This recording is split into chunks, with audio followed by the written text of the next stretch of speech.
It does the actual whole job of a data scientist, and we will demonstrate how it works.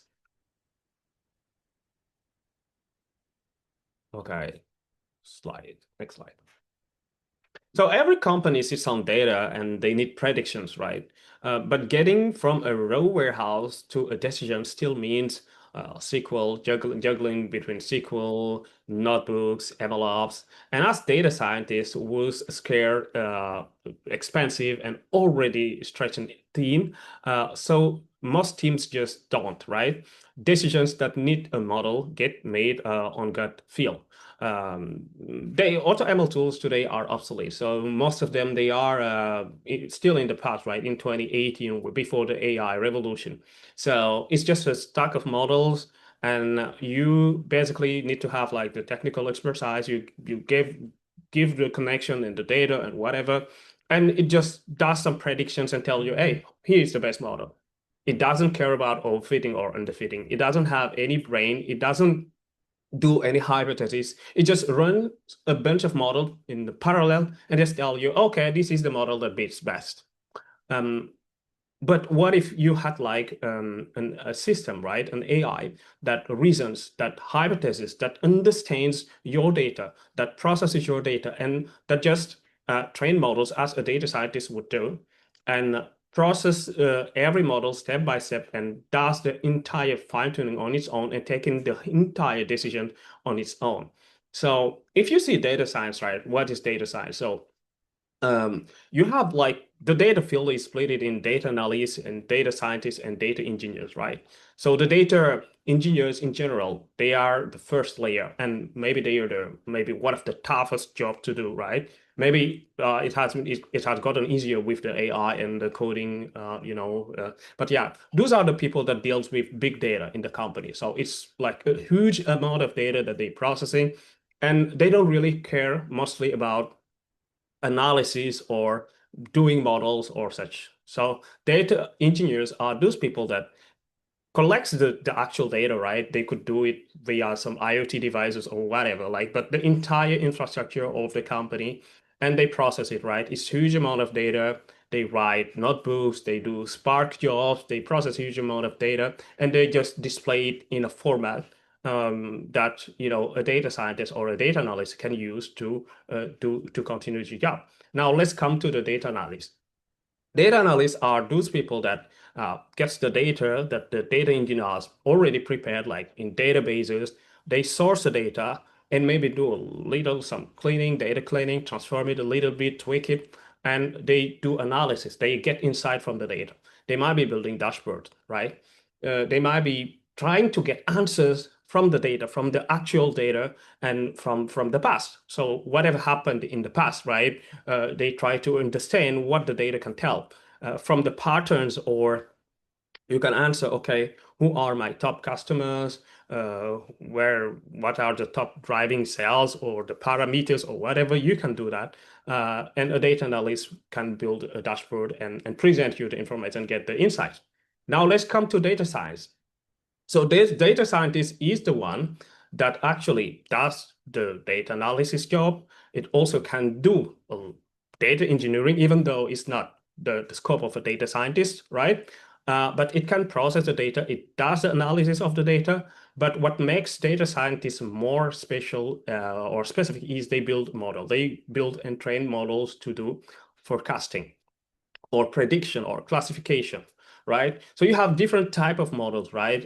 When you talk about models, you can talk about some stochastic models, some statistic models. You can talk about machine learning.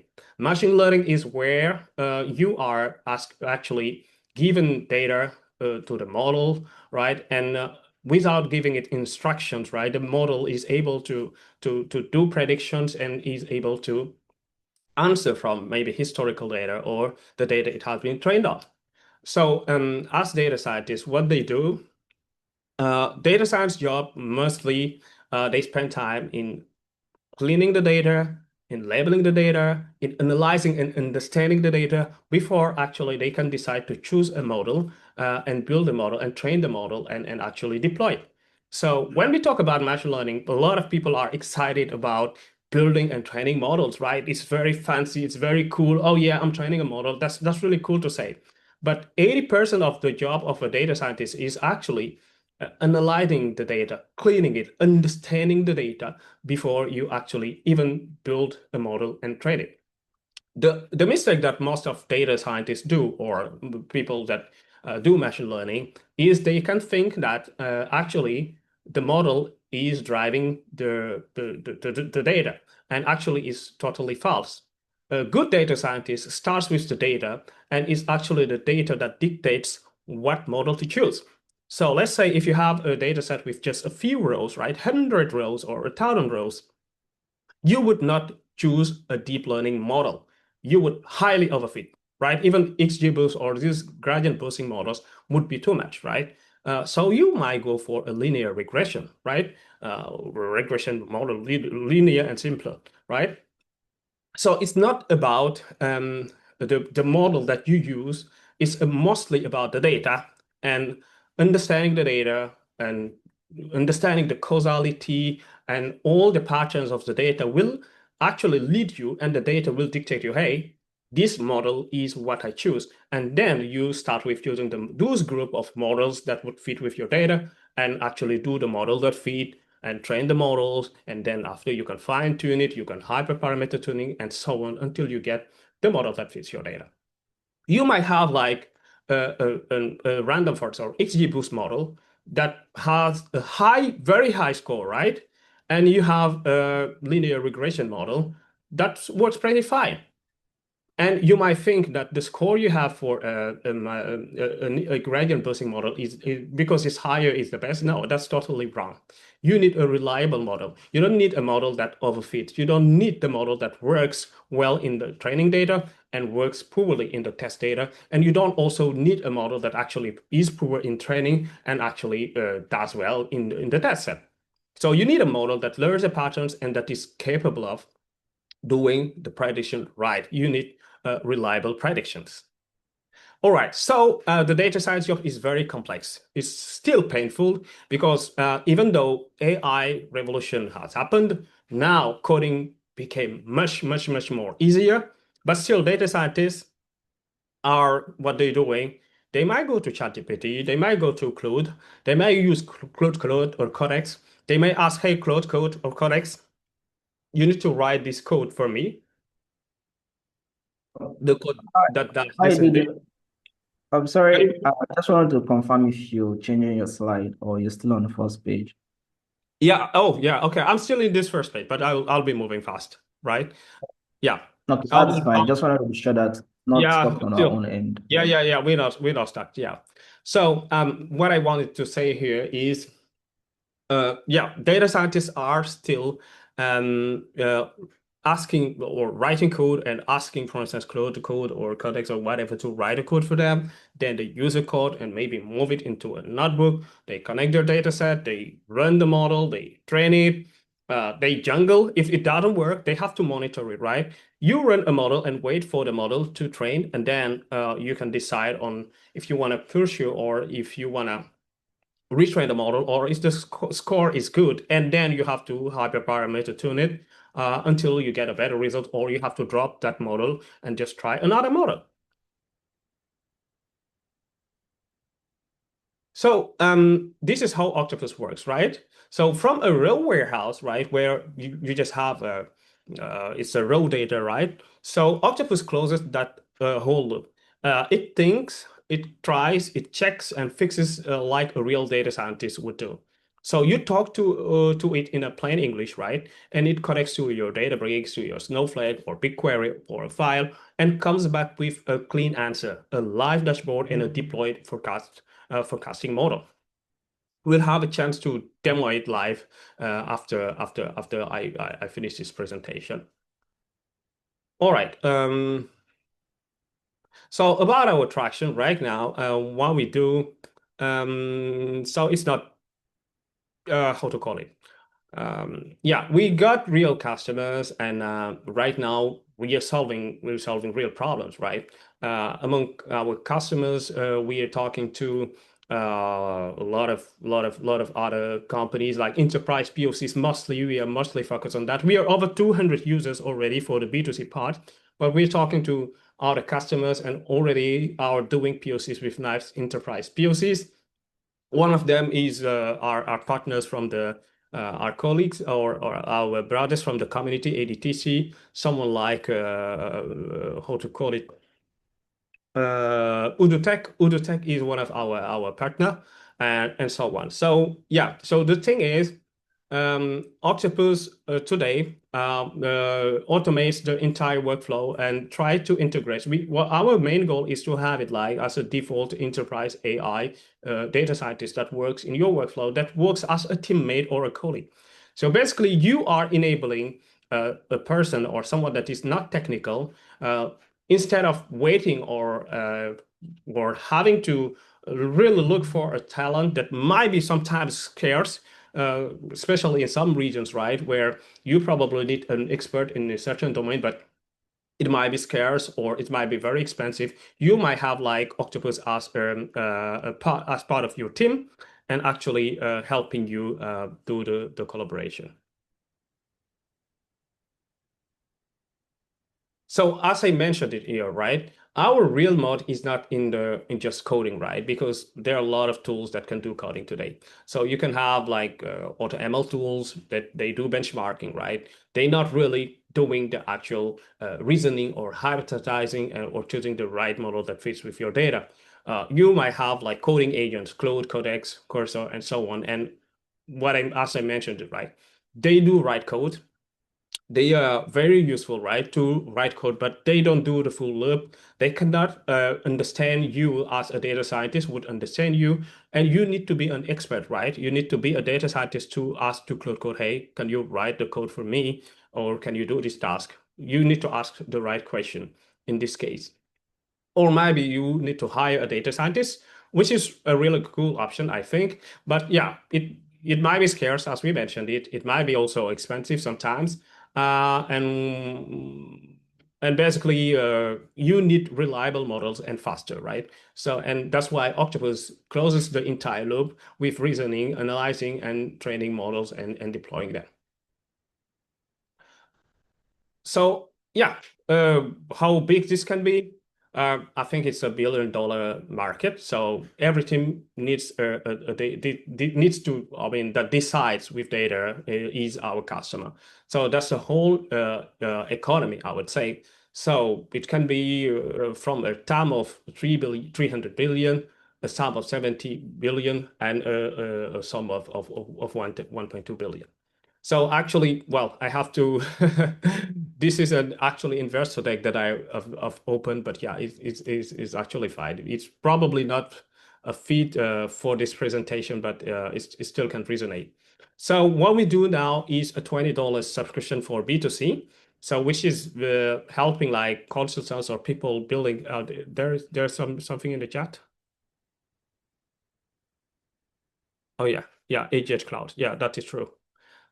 Okay, so we have like this $20 a month subscription B2C, enabling consultants, right, do their job much faster. So they can build models, they can build dashboard, they can deploy models, and they can present their result to their customers. And we do still have these enterprise POCs where we run larger company that needs, OctOpus inside their existing tools with their security rules, and so it integrates fully with your workflow. And that's why actually we do the POCs to understand what is the actual tech stack of the company, of the customer, and how we can integrate OctOpus fully in their workflows. Yeah, as mentioned, I think you mentioned it already, Victor. So I'm the founder. I come with a background of, I mean, I did data science for the last 12 years, did a PhD AI ML applied, right? A couple of MSc, software engineering and so on. And yeah, worked for Maersk, right? One of the largest shipping company.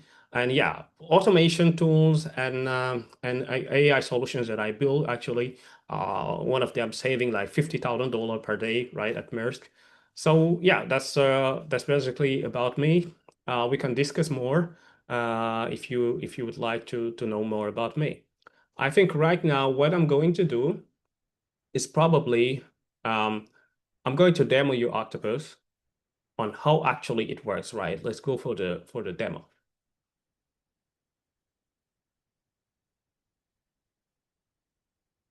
So I'm going to show you how without what's going on. Are you still able to see my screen, right? Can you confirm? Yeah, I can see your screen All on right, the perfect. Octopus interface. Yeah. That's awesome, awesome. Okay. So I'm going to start a new experiment now. I'm going to show you how, without even touching the laptop, I'm going to build a model, deploy it, and analyze data, build dashboard, and so on. So let me start a conversation now with Octopus.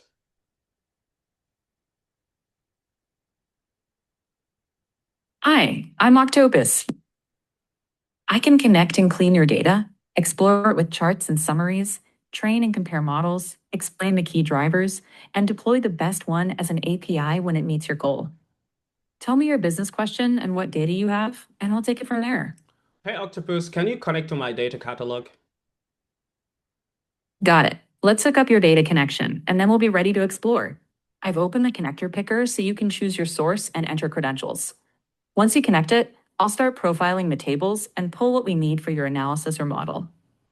All right, actually, I've changed my mind. Can you connect to one of my sample data sets? Sure. Let me load a sample so we can dive right in. Loaded the telco churn sample dataset. I can explore churn patterns, build a quick dashboard, or set up a modeling plan and train when you say go. All right, Octopus, can you hide the left sidebar? It's annoying. Done. I hid the sidebar so you've got more room to focus. All right, Octopus, I can see that in the dataset there is a column called senior citizen. I don't like that column. Can you switch to data engineering mode and just drop that column? Got it. I'll switch into data engineering and remove that column for you. Done. I dropped the senior citizen column in data engineering mode. All right, Octopus, there is a column called maybe contract. Like I want you to split that column into two columns and maybe the separator is the dash. Can you do that? Got it. I'll split that column into two using dash as the separator. Done. I split the contract column into two new columns using the dash as the separator. All right, awesome. Octopus, now I would like you to build a dashboard for me. Can you do that? Nice. Let me put together a quick dashboard view for you. I'm building the dashboard now, with KPIs and charts populating on screen. All If right, you want, looks cool. Octopus, can you hide the right sidebar so I can have a full screen view of the dashboard? done. I hid the right chat panel so you've got a full screen view of the dashboard.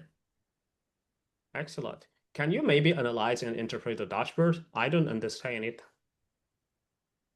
All right, let me take a moment to read the dashboard and pull out the main story for you. I've summarized the dashboard into the main KPIs and the biggest churn patterns and segments, so you can focus on what's driving outcomes instead of reading every chart.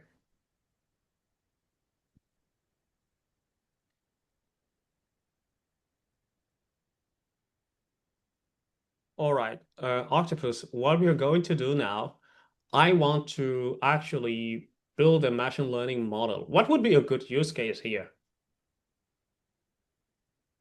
A strong use case here is churn prediction, predicting which customers are likely to leave soon so you can target retention offers. You could also predict upgrade propensity or forecast monthly revenue, but churn is usually the highest ROI starting point. All right, let's go for predicting churn then. Nice. We'll frame churn as the target and get the training plan ready. I've set up the plan to predict churn as a classification problem using AUC. Say go when you're ready, and I'll write the code and start training. All right, go. Start. Plan looks solid. I'm writing the code and training now. Training is running now, with experiments filling the leaderboard and holdout validation scoring models. I'll tell you the winning model and its score once it's in. All right, Octopus. Okay, let's talk when the training is over. Sounds good. I'll be here when it's finished and ready to review. When you're back, I can walk you through the winning model's performance and what's driving churn. Perfect. So as you can see right now, I gave it instruction and it wrote the plan, right? The strategy. Like it's just like a data scientist sitting in front of you and actually taking notes and saying, okay, this is my strategy. My mission, the objective is of this project is to build a predictive model that forecasts customer churn using classification methods. So it says churn prediction is a critical binary classification task, allows business to proactively target at-risk customers with retention strategies. So the success of this project all will be evaluated primarily using area and the receiver operating, right? The characteristic, which is the AUC curve. A target threshold is an AUC that is over 0.85 for deployment readiness. So it knows what's the task. So define the metric. Okay, the task is binary. The target column is the churn column. Primary metric AUC, the acceptance is 0.85. Like it defines it on its own. I didn't give any instruction. It did it on its own. And then the constraints, okay, what are the packages to install? What are the restrictions, the time budget? And since I said, okay, limit it to three experiments, it's just gonna run 3 experiments. So what worked, it's gonna say what worked, what didn't work. It's gonna like do initial exploration and tell you what failed, go for hypotheses and do a planification until everything is ready. And it's training one by one, right? It will train one model, test it, and see what's the next model to try, right? Or if it's going to optimize the current model, or it's just going to abandon it and just try a new model. So after the plan is ready, it writes the actual code. So this top code was empty. There was no code at all, but it writes the code that fits with the actual data set and that fits with the model. So right now here is importing the data set and defining the target column and what it does, like it's just import, do the data processing here. Yeah, splitting the data in train test set, importing the packages, scikit-learn, and so on. So those are some base estimators and the scoring here. Yeah. After that, defining some random seed here, the feature engineering here, and then here is loading the data set, process categorical and numerical values. It does it on its own, right? Okay, and defines the full pipeline, right? And here you have like stratified folder for cross validation and the predictions it's going to make, saving the predictions, and so on, right? So after it does it, this is the metrics that it defines. And then, yeah, it will print the output. So it will do it for every experiment is running, right? It will limit it to 3, but it will try first, run the first code, try it, give you the results, and continue doing that. So those are the first results that it got, right? And it will continue training this, trying again and again and again until everything is ready. So the budget is 3. We said run 3 experiments, so it will only run 3 experiments. So if it fails, it tells you I failed, right? Or if we need to try another model. So right now it's trying here like the boost classifier. Let's see how it goes.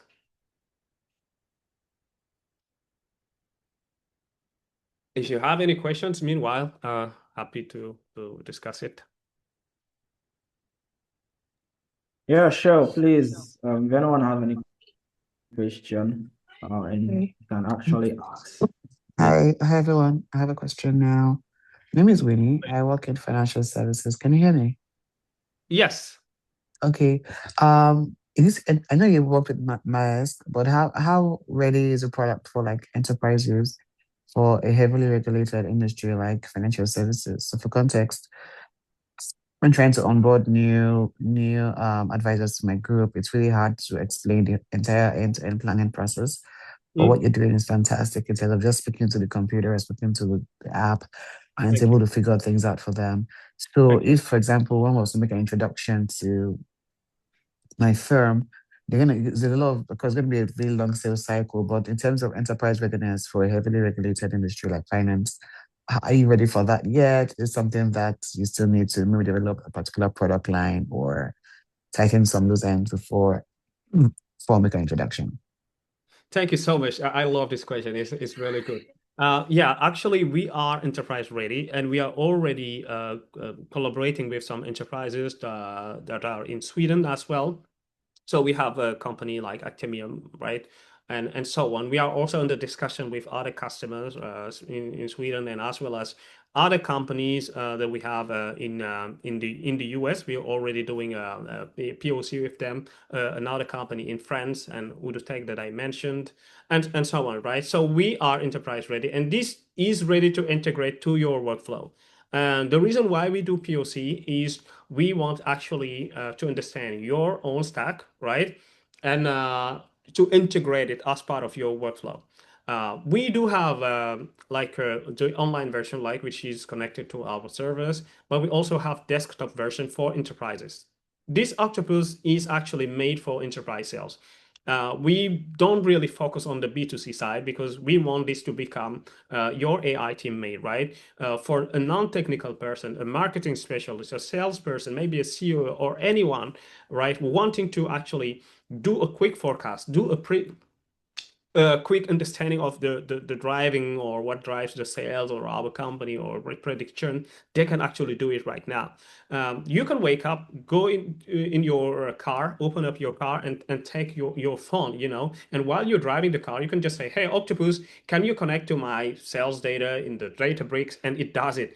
Tell me, I mean, yesterday, what customer, how much volume, what did we make, right? And can you tell me like what's the likelihood, or can you predict our next month revenue or something? Or what are the customers that are likely to churn?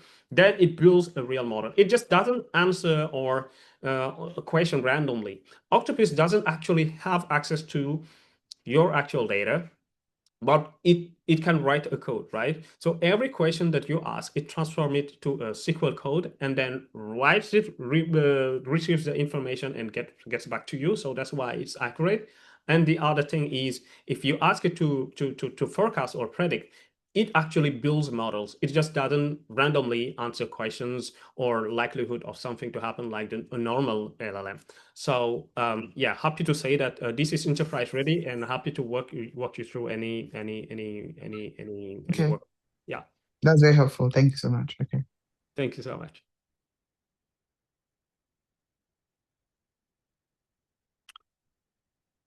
Any other question? Actually, I would I don't want to say it here, but like this actually OctOpus whole idea actually it came up from a forecasting problem, right, that we had at work, where there was a customer level forecast and there was a need actually to actually help the teams, right? There was a data team that was responsible of making a model that does a customer level forecast, but unfortunately they were not able to do it because for 7 months they spent on it, and because of the customer are very volatile, they had different behaviors, and it's very hard to build like a customer level forecast. Like whenever we talk about granularity, it's super hard. Then they added me to the team to boost or to help, right? I even myself tried for 2 weeks. It didn't work, right? Normal procedure, using my own human brain, going code between cursor and cloud code and so on. It was a lot of jump here and there. And actually, it turns out that when I tried this approach and then let the AI actually do the entire model reasoning and hypothesizing and training as a data science do, it came out that the best model was actually simpler models than what we were using. At that time, we were using like models like Profit or trying deep learning models, and they were so high extensive computing and going for a lot of hyperparameter tuning, it was failing. But when tried this approach overnight, we obtained like a score of 97% in back test data, which was pretty impressive. And that's why I said, okay, this is not just going to be a tool, right, or something that you use on a simple project. This is gonna be actually an entire company, and that's why actually I built OctOpus. Yeah. So this is the score that you have. The AUC is 0.82, and it only ran on 3 experiments. And you can see here, if I can ask OctOpus actually. By the way, when I was chatting with OctOpus, did you hear what it was saying? You heard it or not? Yeah. Perfect. Repeat. Okay, so I can continue the conversation and ask it, because imagine like if you don't know nothing about data science or what it just did, you can just ask it a question. What the hell is going on? What just happened, right? I can ask it. Hey, Octopus, welcome back. Now that the model has trained, can you explain me what's going on? Nice. Let's dig into. I pulled up an explanation of the current best churn model and summarized what's driving its predictions on your screen, so you can see the key risk signals and how strong the recall at top K performance is. All right, I can see AUC of 0.2. What does mean AUC and what is its score? AUC is a ranking quality metric. It measures how well the model puts churned customers ahead of non-churned ones, regardless of the threshold. A score of 0.5 is random, and closer to 1.0 is great. A 0.2 is very poor, worse than random, which often means the ranking is effectively flipped, or that AUC just isn't aligned with the metric the model was optimized for. All right, so we only run 3 experiments. Probably if we want to boost it, right, what do we do? Got it. Let me kick off a broader set of experiments and sanity check the metric setup. I kicked off a broader modeling sweep and checked the metric alignment, so we can lift recall at top K while making sure AUC behaves sensibly. All right, that's good, that's good. Perfect. Thank you, Octopus. So that's it, right? Okay, here I can tell you clearly the entire workflow of the model training and what it did. So we started here from the data set. I asked it, hey, split the data column, transform the column, and it does it, build a dashboard, and it built it. It can answer the question. And here I said, you need to train a model, and it came up with the model training. So what it said here, okay, I'm going to predict the column that's called churn. And then it's a binary classification. I'm going to use these metrics and so on and do the job. Now it started to scan the data because I told you, right, in the very beginning, when you do data science, you start with the data. You don't start with the model. You just don't come and say, okay, I'm going to use XGBoost on this data without even analyzing or understanding the data. It doesn't work like that. You cannot come and say, I'm going to do classification on this data when it's a time series data is for there is no target or binary target or something to classify. So you need to read the data, understand, process it. Yes. Yeah, you have a question in the chat. Okay. What is it? Let me see. Can you read it maybe? Can you read it for me? Yeah. On being enterprise ready, what's your flow of user data? What's your policy on data protection? Does the LLM still have my data in memory after a session? Good question. And that's actually the entire core of OctOpus, right? If we want it enterprise ready, so security and safeguard is the main. So I explained it in the beginning. OctOpus doesn't actually have access to your data directly.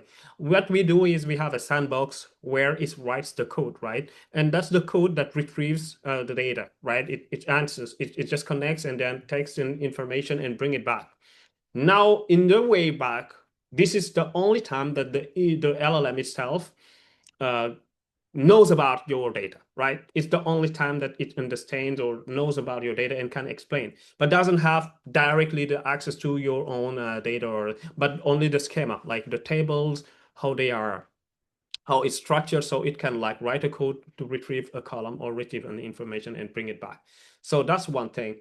The other thing is we have this enterprise ready in the sense of we have the desktop version also. So if you prefer, you can download a desktop version of OctOpus and actually run it directly in your own Mac. So it can use your own GPU, it can use your own CPU, your own memory, your own desktop, and the data stays in your how to call it, in your laptop. It doesn't leave. The other thing, if you want to use the online version, it builds and deploys the model, so you can use API to actually call the model that you have deployed in OctOpus and just do your own forecasting. And the data that you upload in OctOpus, you are the only one that can see your data, right? It's just like the way you trust Databricks or Microsoft Azure or any other data, I don't know, cloud provider. That's the same way you trust us because we have the data hosted actually in AWS. So that's the same workflow that we would have. And it is sandbox and there is a role level security. It's well and strategy is well defined for security. So people don't have to worry with their data. The whole, thesis that we are building in OctOpus and believing that it will be the default enterprise AI data scientist is security is what we are prioritizing the most. I'm not sure if I answered all the questions. Was it something else? Let me just go back to the chat. Probably there was something else in the questions. Yeah, so it also asks about what's your flow of user data? What's Okay. your policy on data protection? I think you Yes. answered most of that. Yeah. I think I answered most of that, but yeah, it's the same, right? The thing is, either you come and then you upload your own data. So they are different, right? So you either come and then you can click here and then upload your own data set, right, from your device directly, and then build and train a model, or you can just try a sample data set here. If you want to play around, from our sample data, you can do it, or you just connect to your enterprise database, right? Databricks, Snowflake, BigQuery, whatever is your database provider, you just connect to that database and just you can then from there build and deploy your models. So yeah, it stays safe the same way that you are connecting or interacting with the cloud providers. It's the same that we have here. And yeah, it also depends on you what model to use, right? So let's say if we come to, so you have like the model provider. So if we have enterprise level, then the accuracy and the model is up to you.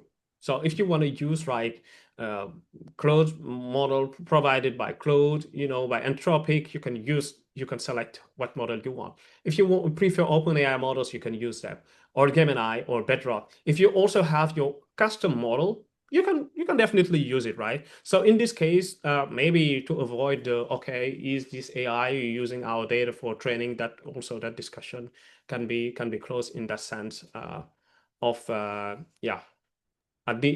because at the end of the loop, of course, like there is inference when the AI is answering to your question. This is the only way that it knows about your data, and there is no memory in the session, right? You are the only one that has access to your session, or in the teams if it is enterprise, and the teams that you are sharing the data with, and the own the interaction. But there is no memory or data that we store in the workspace. Okay, data can be hidden in PDFs. Do I need to extract and convert to CSV, or OctOpus works with PDFs as well? Yeah, OctOpus does work with PDF. Right now, the ideal workflow would be like the tabular data set, so it can process it directly if it's the tabular data. But also it does data transformation, right? It reads tables from PDF, from images or something. It can definitely do it. But yeah, the main purpose here is to build models, build a dashboard, work with like tabular data set most of the time. But yeah, it can definitely read your PDF documents. And you can try it out. Actually, it's free. You can you can run up to a certain amount of experience. It will be limited, of course, right? But you can actually log in and try OctOpus, right? You can try with your PDFs and ask it any question about your data. So if you ask it any question about your data, it will give you the answer. It will actually provide you the answer you need for your data. So I will continue explaining this. Meanwhile, if there is any other question, it might come. So here, what it did, it ran 3 experiments, right? See, it said I kept the first experiment, then kept the second here, and then, okay, this is the hypothesis, right? So it finished the first training, and then it said hypothesis experiment 2. I'm going to implement cap boost with up to now. Hyperparameter tuning should leave recall at top K by at least 10%. So it reasons, right? After it tried first LGBoost and then said, okay, this is my hypothesis. If I use CutBoost with Optina, that will just augment the score by 10%, right? So it kept this LGBoost, then goes the next iteration with the CutBoost with Optina, then it goes in the hypothesis number 3. This hypothesis probably failed, right? And it said CutBoost with Optina hyperparameter tuning should increase the recall by at least 15%, moving closer to deployment criteria. And then it tried again. Probably it fails or it works. And then at the end, because I limited it to 3 experiments, I could decide, hey, go up to 10, go 100 experiments, just try everything. It could be trying different model families, right? From simpler classical models to machine learning models, like boosting models or decision trees, till the, how to call it, the deep learning or neural network models. After it finishes, right, it tells you, okay, this is the best model of everything that I've tried, all the hypotheses and the trials that I did. And this model, unfortunately, it said, because the goal initially, if you remember, it said 0.85 and it got 0.83. It knows that it didn't reach that goal, but still it will present you that information and it deploys the model. So you can use this actual API or just download this model. So if you download this folder, you will have the entire package of the model.h5, the requirements, and all the entire data of that of the session or of the model training. And if you want to continue training models, you just ask it, hey, you are at 3 experiments, continue and continue training. And that's what it was trying to do. It will start from where it left and then continue the training. Also, if you have your own models that you train in your company and you want to beat that benchmark, you want to beat that baseline, you can just come and tell OctOpus, hey, look, this is our data and this is the models that we deploy, or actually this is the, how to call it, the results that we obtain, and these are the hyperparameters. We use transformers. I want you to boost it.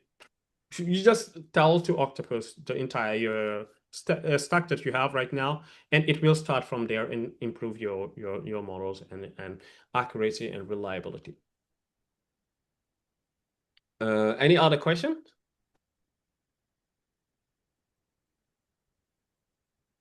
So here I can see that the dashboard is ready, and what it was saying is just executive dashboard. So we're saying, okay, majority is 3,875 preferred month-to-month contract, indicating a lean towards short-term commitments. Fiber optic service sees highest churn, with 1,000 customers. Electronic check is stock payment. Churn rate for females is slightly higher. Retention increases over time. Yeah, and so on. And then the recommendation here, offer incentive for longer term contracts and investigate high fiber optic churn to boost retention. Then you can see here the count of the customers month to month, 2 year, 1 year. Then here is some breakdown. And this dashboard is actually, it's just generating it, right? But you yourself, you can customize it, right? You can change the colors, you can change the theme, you can actually enlarge it or change the type, whatever you want to do, whatever would be suitable for you, you can actually do it. So here it says the payment method and it splits it. So yeah, it really makes the way we do data science much easier and simpler. So anyone can become a data scientist now. For the desktop option, does it mean the application can work offline after all decencies are installed, since it is using my compute resource GPU? Yeah, I mean, I would say it's not fully offline, because you still need to use it under our license, right? So you need to log in order to be able to use the desktop app, even though everything remains in your laptop, right? All the model training, the console, and everything, right? Everything will open in your actual laptop. So I can show you here. So when we were coding, this console actually shows the entire process, right? So everything that have happened during the coding and everything, and the errors and the bugs happens here in our server. But when you run it in your local laptop, so it will use your own terminal, your own setup, and run everything. But in order to be able to use Octopus Desktop, you need to have a subscription with us so that the app is actually usable to you. So that's the only non-offline, I would say, version of it. But yeah, it still works, right?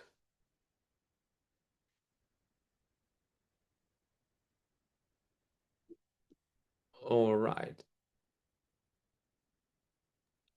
Also, So you can just to get continue. more clarity on that. Yes, Victor? Yeah, to get more clarity on that, the only if I have Octopus running on my system, the only reason I have to come online is to validate my subscription, right? Yeah, as long as you have like a valid subscription, it works, right? But like if it is a B2C user, most of the time you will need the LLM, right? You can't you can't have your own provider.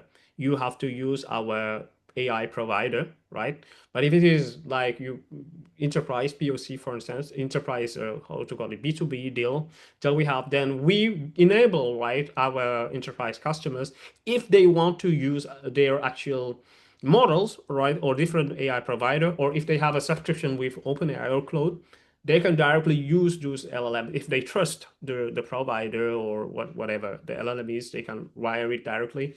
But again, what is needed here is having like a subscription with us. That's the only thing, right? But after if your subscription is valid, then you can use it. You can use the desktop app, and nothing else is running in our service, right? We don't keep anything. It will run directly in your laptop. It's just like when you're using Cursor, right? It's the same process, right? You need to have like a subscription with Cursor or to be able to actually use the LLM and continue in the service, right? Or and building with this app, the desktop app.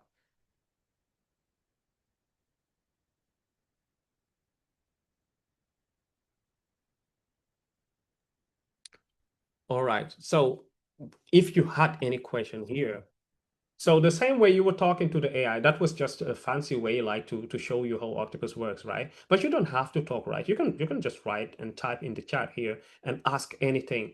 And actually, if you use a data analysis mode, I can even try another data set if you want, right?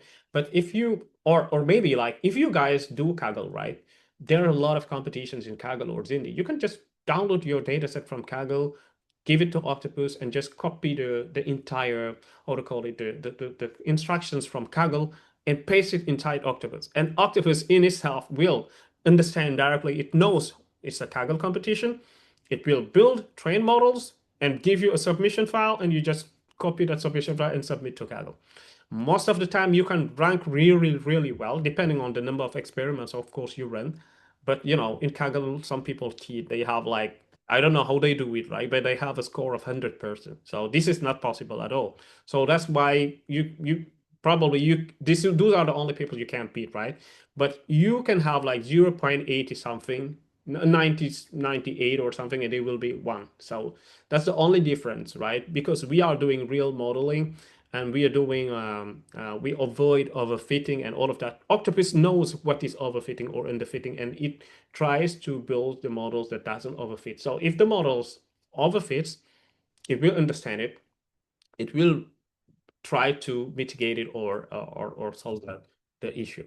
So whenever you want to run a different experiments, you can start a new session here, right? And basically a new session will start, and then I can decide here to load any data set that I want. So these are some sample data set that we have here, right? But I could be using some real data set or Kaggle data and just asking any question about it. So let's probably go to Kaggle here and see whatever we have in Kaggle. We can just download some data set from there. Oh, okay, I have to sign in. I don't know if I have any. Let me see. Okay, so we are in Kaggle. You can click in competition and just try to join any competitions in Kaggle. So you click all competitions or whatever. So mostly you would go for some times reach or maybe prediction or whatever, right? Whatever you want to do. So I don't know these data sets, right? But you can just, this is for instance irrigation needs. I don't know how it works, but if you just go to data, you can just click download here, and you download the file, right? Might be heavy one. But once you download it, what you just do is you go to overview here, and then you can copy the instructions from Kaggle, right? So here what they say, okay, so the submission file should be this, right? So this is the overview. You can just basically copy all this. You go back to OctOpus, and once the download is ready, what you do is you upload it. This is the zip file. You can upload it directly the zip file into OctOpus, and it will detect it. It will understand you are in a competition Kaggle mode. It will know it, right? So it will process it now, and it will just display it. And now here is profiling the data, right? So it detected already 3 files: the training.csv, the test.csv, and the sample submission file. So those are the 3 files that it actually loaded. So now it's profiling the data set, and it knows directly it's a Kaggle mode, right? And it suggests you what to do here. The data quality, it did it. So if you open here, you can see how it processed it, right? And it tells you what to predict. Here it knows already its irrigation need without me telling it, right? But I can reinforce it, right, by just pasting what Kaggle said, right? So this is the expected output, right? And the submission file. So I will just tell it, give it the instructions. If I want, before training even the model, I can just do a quick chat with it, right? And ask, okay, before training, can you explain the data set? Explain the data. Okay. You can just ask any question. Can you explain the data set? And the chat here, you can also open the bigger tab here. So it can tell you here. Okay, here it says the data set is focused on predicting irrigation needs. It contains 6,300 rows, 21 columns with a mix of numeric and categorical data. Okay, the target column here is the irrigation need. So that's what we are predicting. So the key column, soil type, crop type, and so on, so on, so on, and so on. Right? You can ask it.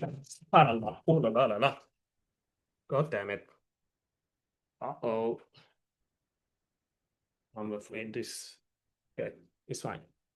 So you can ask it whenever you ask a question, actually, it suggests other question here. So for instance, how irrigation need is distributed and so on. So if you can click here directly, those are some suggestions that it comes right with, right? When you ask it to summarize the data or something. If the column or something doesn't exist really, it would come and tell you, I couldn't compute that, like, or it failed to do something, right? There is an analysis that it failed to do.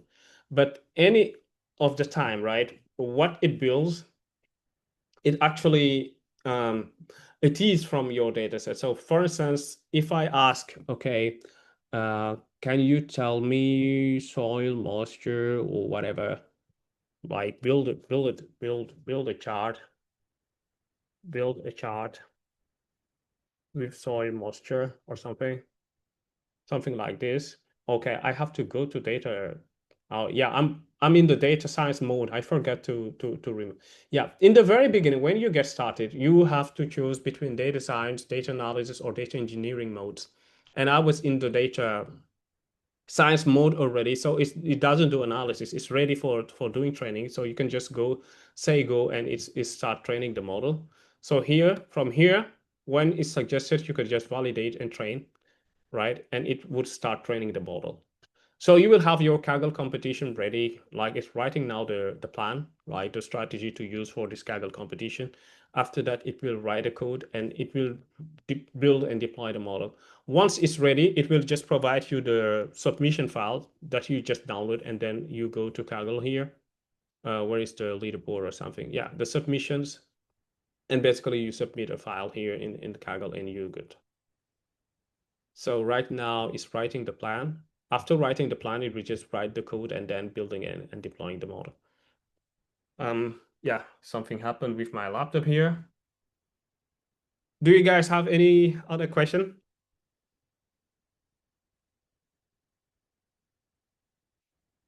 All right, I think Victor have left. Yeah. Or something. Victor, you're here? Okay. Do you guys have any other questions? Otherwise, we're good. Yeah, I am here. My laptop actually, No problem. I don't know. Yeah, so I had to join with my phone. Okay. Any question? Data scientists, AI engineers in the house, or Yeah, I actually want them to challenge me, right? I want you to come up with some stuff and tell me, hey, this doesn't work. How do you fix it? Or, actually, it would be really valuable as well if you just go out and try it out. And if you see anything that you think we can improve, just, send a screenshot or tell us what's not working, what experience. Also, I'm trying to get real user feedback, right? Because to my point of view, it might be very simple and easy to use, but because I know data science is obvious for me, but maybe for a normal user, they don't really understand it, right? So that's where we also need to win. We need also people to give us feedback, and we keep improving. Thank you very much, Igozi. Okay, so any other question? And while we await questions from the participants, I would want to ask, apart from enterprise, can a single user actually sign up and use the tool extensively? Absolutely, you can do it, right? We have a $20 subscription plan starting from, so you can just go and subscribe, right? Oh, wow, we got like 98% here already. This is really cool. This is really cool. So you see the accuracy of the model? 98% is the first test, and it's gonna do another and another because we set the budget to 3. After this, you can just take the submission file and upload it to Kaggle, and you will see, right? Maybe the publish score. Maybe will be a little bit lower, but you see, it's pretty good. Yeah, so normal user can do it, right? They can just log in, subscribe. We have a free trial version, right? But you can subscribe, $20 and just use Octopus fully, right? You can run many training, many models, and because also it costs computing and the LLM that you are requesting effort from. But yeah, apart from that, you can keep running until you reach the limit of the code and the tokens, and so on, and you can upgrade or buy more credits. So that's it, right? Anyone can use it, especially Okay, people that want to learn or to run or to try things or to understand how data science or data analysis works, or even Kaggle competition or consistency in data, right? If you have like projects, from any company, you are a consultant, you can just sit your home and delegate the tasks to Octopus, and as an expert, you will analyze the results and consolidate everything and build your own reports. Octopus awesome. have actually helped some of the researchers. We were writing some articles, right? I had like one researcher, they were doing hydrology or rainfall runoff modeling. They came to me because I had a background of building such models like in hydrology. So they came to me to help them because they don't know how to build a model, no machine learning model, and they had to actually submit an abstract for to participate in a conference. So it was very, very, very tight deadline. So he came to me and I said, okay, let's look at it. Let's use Octopus. I didn't read their data. I don't understand their data at all. I don't know what they did. I just say load it in Octopus, and it read it in Octopus. And Octopus said, okay, you want to forecast rainfall runoff modeling. So let's do it. And then the user said, okay, yes, let's go. And then they run 10 experiments. And Octopus did the loop, run different set of models, different trials, and gave it amazing results. So the guy, it has the report already ready, right, with the entire steps and whatever he tried. So he used that final report to ChatGPT or some other LLM to write the actual abstract, and then submitted it, and he was accepted, and now he's in that conference already. So which is really cool, right? Those are some of the use cases that we have in for B2C, and yeah, I kind of like it.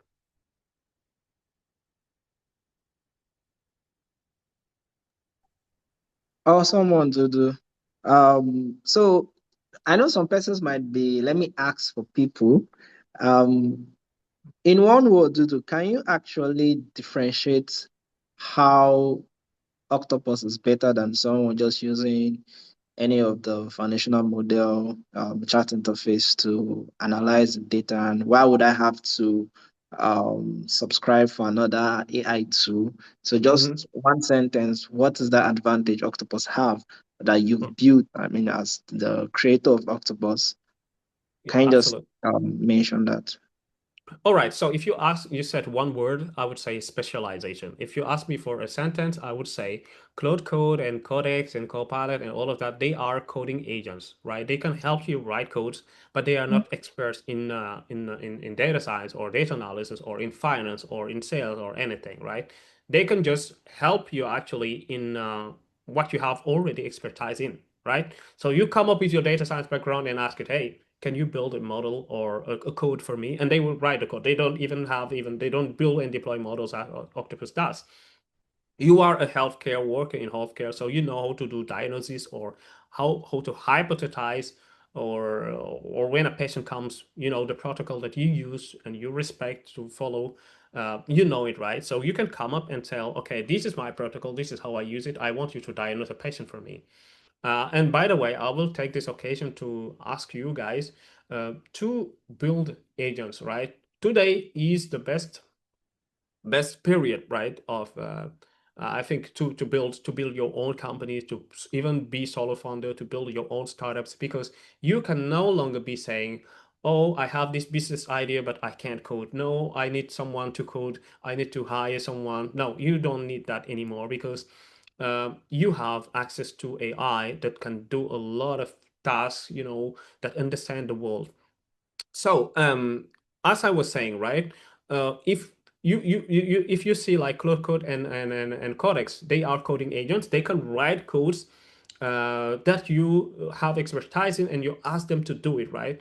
And the quality of the output or what they're delivering depends on how you are instructing them to do it. So, what you already know to do. So if you know about pharmaceutical industry or sales or marketing or whatever, use your experience, use your background, and just come with Claude and build your own, I don't know, agent that does something. Because if you see ChatGPT and how to call it and Claude and so on, they are large language models. So large language models are models that have like a large understanding of the world. They can predict the next word. They have a knowledge, right? They have a large knowledge about the world, but they don't have hands. They can't execute tasks. They can't do something on their own. You have to instruct them to do something, right? They are not agents. So if you move now to agents, agents are simple Cloud Code or Codex. Those can write code, they can execute, they can do something using the actual API of the LLM, and they can execute some tasks. If you take Cloud Code, it's specializing in coding. ChatGPT Codex is specialized in coding. Some apps like Lovable, they are amazing in building apps, right? Cursor is also amazing for building apps, mostly like more in the backend stuff or databases or whatever. They're really good. Like you can have different apps that do different stuff. There are some apps that are specialized in building images, right? I saw a guy yesterday in Stockholm, right? He's building like an app to maybe for pets, right? For generating images for pets, right? You just upload the image of your cat, and then it can do funny stuff and generate something, right? ChatGPT could still be doing that, right? You can still come and ask ChatGPT, can you do this? But it would not do it the same way an app that is specialized is doing. So it's just like someone that went to study a field, like that had a PhD in a certain field, and someone that studied everything. So the difference is really in there, the specialization. So someone without a technical background using Octopus with the same data set can beat someone that is expert. Like me, if I'm a data scientist and I give the same data set to someone that is not a data scientist and Octopus, they beat me in speed because Octopus knows already what to do and it does it. So you can see it live with the Kaggle dataset how it did it. You didn't tell it anything. It already knew what you wanted to build, and it says irrigation need is what you want to do probably, and then it does it. And on reliability, because it runs hypotheses, it understands it, and it can push further, avoid overfitting and get you the best result and the best models, right? While the human being would be just going from Codex, Notebook, Cloud Code, you know, until they deploy the model. So what would take like weeks to build could be just done in 2 hours.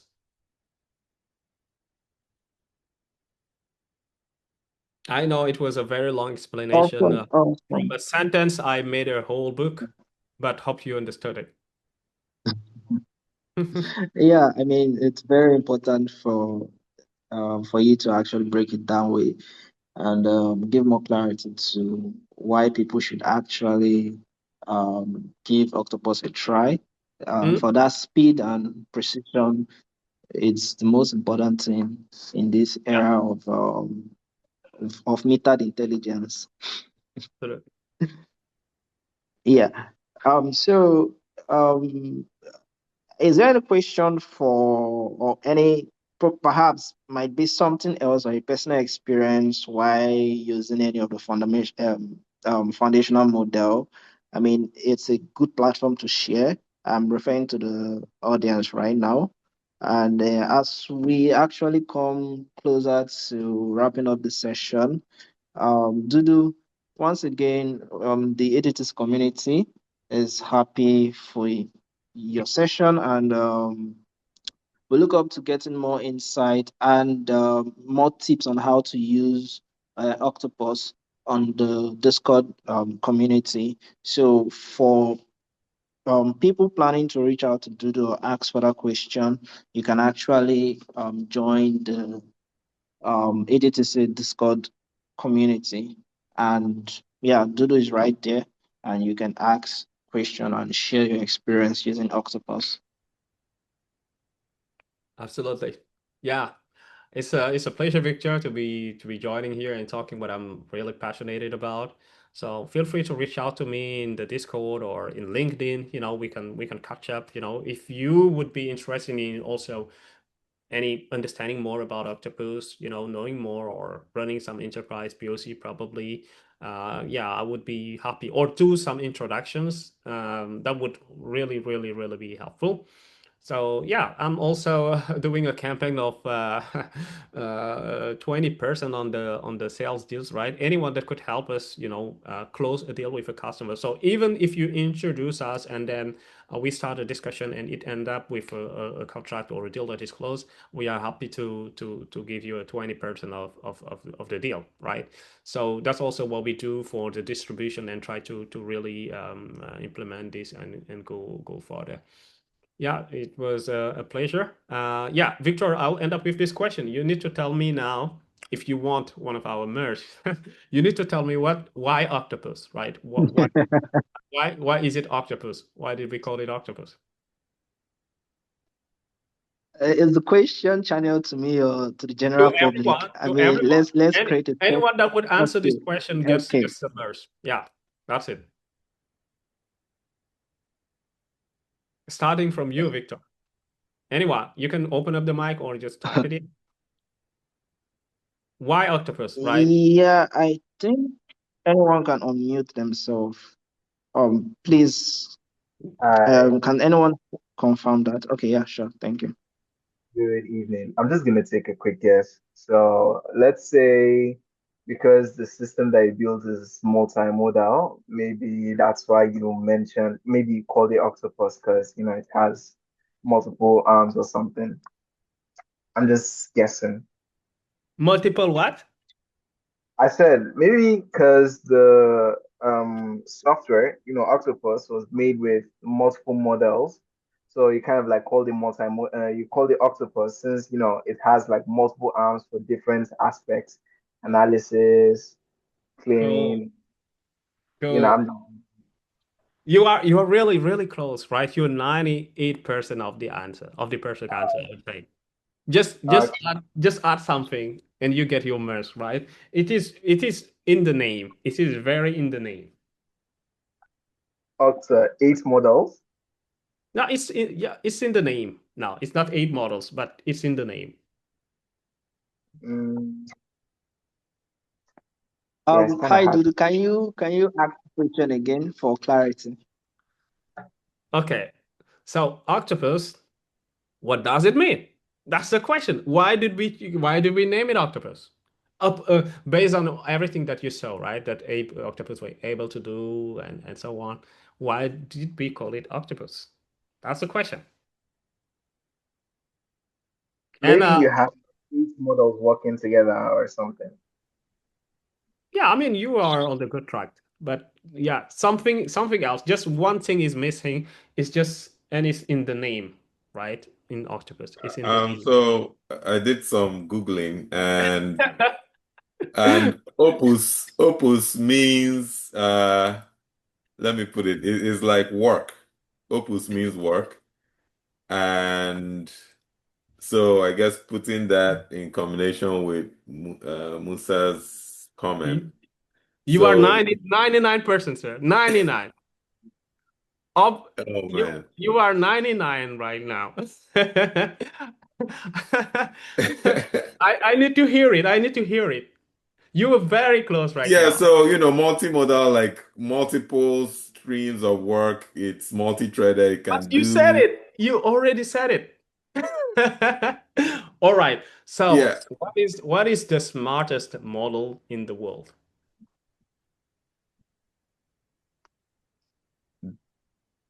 the The brain. smartest, the smartest model, The right? the Anthropic Opus model. Maybe. Oh, Yeah. Yeah. That's it. So that's it.